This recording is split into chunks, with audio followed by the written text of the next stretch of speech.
मान्यवर साहब काशीराम जी को नमन करते हुए सभी को जय भीम। सम्मानित मंच एवं अति सम्मानित मेरे सामने बैठे समाज बंधुओं, युवाओं, नौजवान साथियों, माताओं, बहनों, सभी को मेरा जय भीम, जय भारत। साथियों, मेरे से पूर्व वक्ताओं ने अपने अलग अलग तर्कों से बताया कि हमें महापंचायत की आवश्यकता क्यों हुई, महापंचायत बुलाने की जरूरत क्यों पड़ी। तो उन्होंने अपने अपने तर्क दिए, लेकिन जब हमारी महापंचायत की घोषणा हुई तो अन्य लोगों को दर्द महसूस क्यों होने लगा। ये जरूरी नहीं है, जब उनकी अलग अलग समाजों की महापंचायतों का आयोजन किया जाता है तो हमें कोई दिक्कत नहीं, लेकिन हमारी महापंचायत से उनको क्यों दर्द? क्योंकि उनको पता है कि ये भोला ढाला समाज है, अगर ये संगठित हो गया तो निश्चित तौर से उनकी दुकानें बंद हो जाएगी। सिर्फ ये डर है उनको।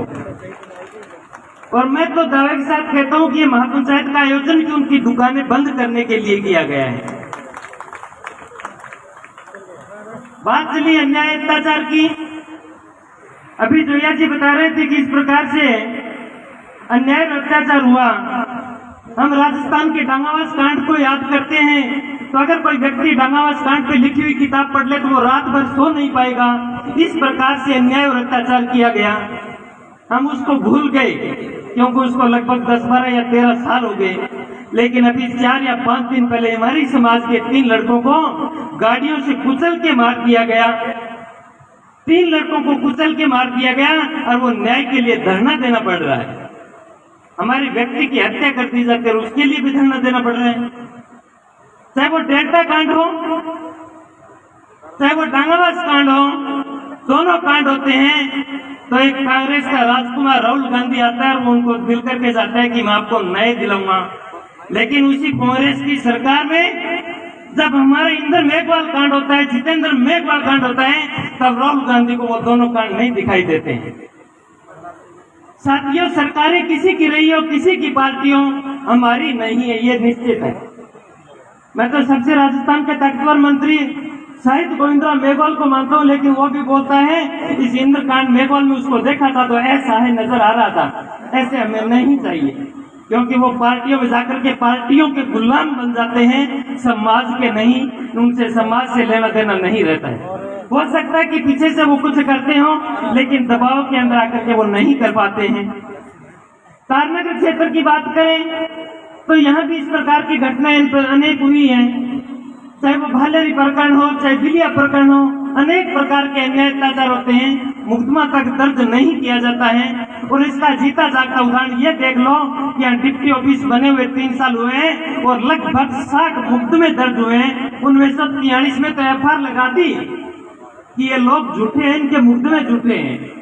क्योंकि हमारी राजनीतिक ताकत नहीं है, हमारे आगे आने वाला कोई नहीं है। हम न तो किसी को नेता मानते हैं और नेता मानते हैं तो उनको मानते हैं जो खुद आकर के आपको एफआईआर लगवा देते हैं।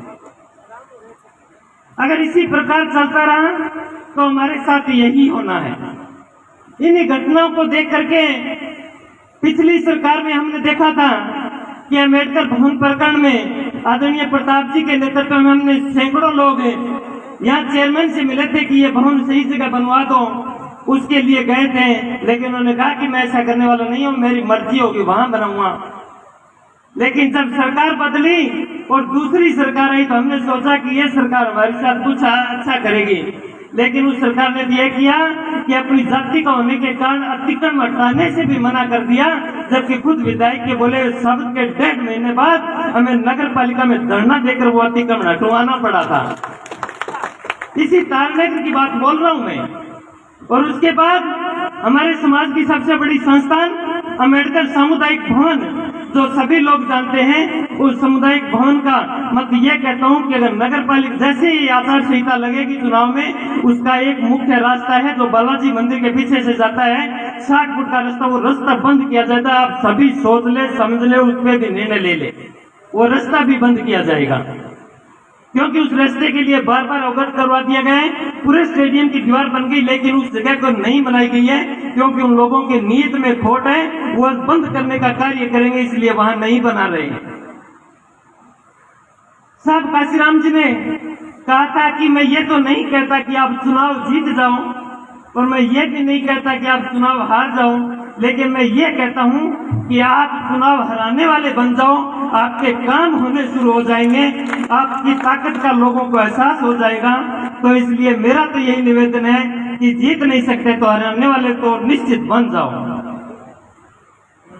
पोस्ट की बात चलती है, चाहे वो किसी की सरकारें हो, सरकारों के आधार पे हो, किसी संस्था के आधार पे हो, नगर पालिका हो, चाहे वो पंचायती राज में सरपंच हो, निश्चित होता है कि इतना कोटा होगा, उस कोटे को इस आधार पे खर्च किया जाना चाहिए। अगर बात की जाए SC/ST के ऊपर तो अम्बेडकर सामुदायिक भवन में 16 लाख खर्च होते हैं और MLA को 5 साल में मिलते हैं 25 करोड़, और वहाँ हमारी नगर पालिका का 0 फंड है जो नगर पालिका क्षेत्र में आती है।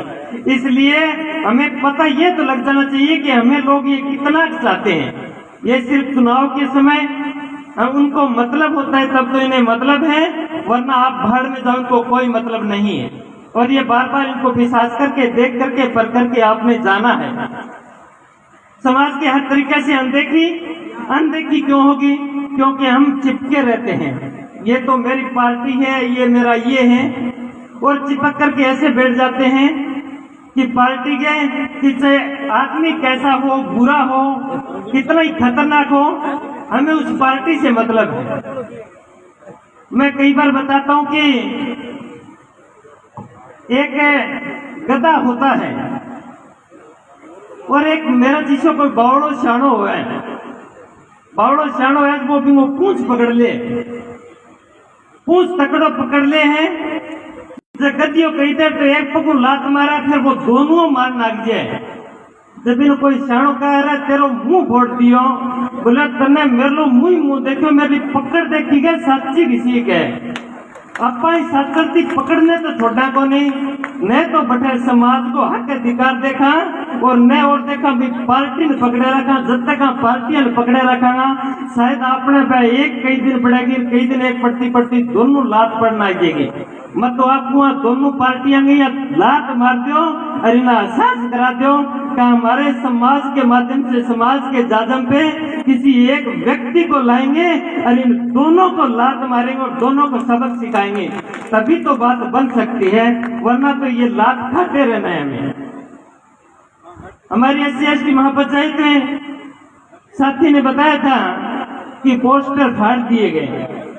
साथियों, यहाँ धरने होते हैं, प्रदर्शन होती है, पंचायत होती है, तो वो एक पेज लिख करके देते हैं और उनको परमिशन दे दी जाती है। और जब कोई हमारा आयोजन की बात आती है तो उसी परमिशन में 5 दिन लगाए जाते हैं। आप ऐसा करोगे, इन नियमों को ध्यान में रखे हो, ये नियमों कैसे पालना करनी पड़ेगी। साथी ने कहा कि वो शपथ पत्र तो केंद्र राज्य सरकार ने 2018 में बंद कर दिया, लेकिन फिर भी शपथ पत्र आपको देना पड़ेगा, क्योंकि ताकत नहीं होने की वजह से इस प्रकार के कार्य किए जाते हैं। होल्डिंग वाली बार बार रिपीट करने से कोई फायदा नहीं है। इस महापंचायत को विफल करने के लिए अनेक प्रयास किए गए, चाहे वो आपके अपने अपनी पार्टियों के ग्रुपों के माध्यम से हो, चाहे हमारे जनप्रतिनिधियों को डराने के माध्यम से हो, चाहे हमारे सरकारी कर्मचारियों को डराने के माध्यम से हो। सत्ता का प्रयोग करके हमें डराने का प्रयास किया गया, हमारे लोगों को डराने का प्रयास किया गया, क्योंकि इनको सीधा सा पता है कि अगर ये एकजुट हो गए तो सीधी सी बात है, दोनों की कब्र खुदनी निश्चित है और अपना कब्र खोदया तो नको लगा सका। इस महापंचायत को मुख्य समिति के द्वारा विभिन्न पार्टियों में जो हमारे समाज के प्रतिनिधित्व करते हैं उन लोगों से यह मैं मेरी निजी राय बता सकता हूं कि उनके माध्यम से वो पार्टियों टिकट की मांग करें। मुझे तो विश्वास ही नहीं, लोग तो 100% की कहते हैं, मैं तो कहता हूँ 1000% नहीं देंगे, क्योंकि जो व्यक्ति हमारे जीता हुआ एक प्रतिनिधि स्वीकार नहीं कर सकते छोटे मोटे रिजर्व सीटों पे, तो वो सामान्य सीट पे टिकट तो बहुत दूर की बात है। अभी सरदार में उपचुनाव हुआ, पार्टियों से पूछा गया कि उरा फलानो आदमी SC वारो ठीक है, बोले नाम है हमारी पार्टी गाइडलाइन नक्के को नहीं हटा आने सिर्फ SC/ST टिकट पर देते हो, बैठे ठीक है, बटू नक्का ने सिर पर ना चढ़ाओगा, अगर सिर पर चढ़ाओगा तो सारे सिर पर बैठने लग जाएगा। तो अंगा तो मंजूर को नहीं है, थे खुद ललकार के अगर डांग दे के रोक सको भुड़को तो रोक दो। मैं 2-3 सवालों के माध्यम से आपसे ही पूछ लेता हूं कि क्या आप चाहते हैं सभी कि समाज का कोई एक मजबूत उम्मीदवार आए? क्या सभी लोग चाहते हैं? दोनों हाथ खड़े करके बताइए, तभी विश्वास होगा कि आप चाहते हैं। धन्यवाद। आप अगर उम्मीदवार चाहते हैं तो समाज के उम्मीदवार के लिए क्या आप अपने अपनी पार्टियों को लात मार सकते हैं? Very good. अगर लात मार सकते हैं तो हम आपको एक ऐसा ऑप्शन देंगे इस समाज के माध्यम से और आपके माध्यम से 20-30 लोगों की एक समिति बना करके, और उस समिति के माध्यम से ये घोषणा करेंगे प्रेस कॉन्फ्रेंस करके या सभा बुला करके, और वो उम्मीदवार आप सबके लिए पसंद होगा। क्या सभी को ये मंजूर है? धन्यवाद साथियों। वो निर्णय आपकी सभी की भावनाओं के अनुरूप लिया जाएगा। आपको जो भावना है उनको ध्यान में रखकर लिया जाएगा, और जो आप जैसा सोचोगे शायद उसी के अनुरूप वो निर्णय हो सकता है। इसी के साथ जय भीम, जय भारत, जय सब।